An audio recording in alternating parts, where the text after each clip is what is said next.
C'est le personnage de Nana, la mère de Michel Tremblay.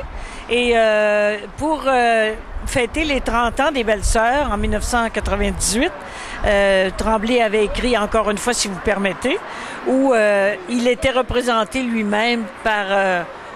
sur scène par André Brassard. En fait, c'était donc c'était son enfance avec sa mère, son enfance et différentes étapes de sa vie avec sa mère, qui se révélait une femme d'une intelligence exceptionnelle et d'un humour extraordinaire.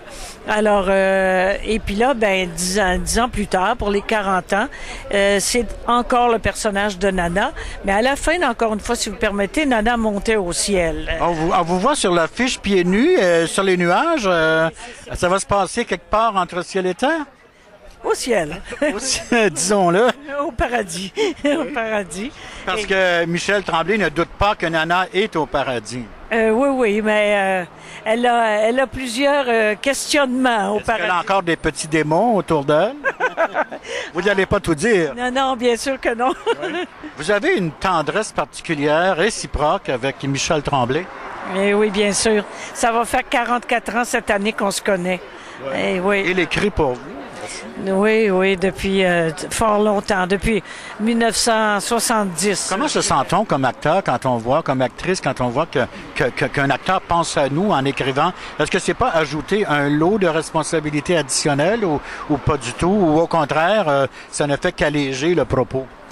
Ben, en fait, vous savez, quand on s'est connus, on savait pas dans quelle histoire d'amour, d'amitié on s'embarquait. En fait, ça s'est fait au jour le jour, mais dans une espèce de tendresse, comme vous disiez, réciproque, mais tout à fait gratuite.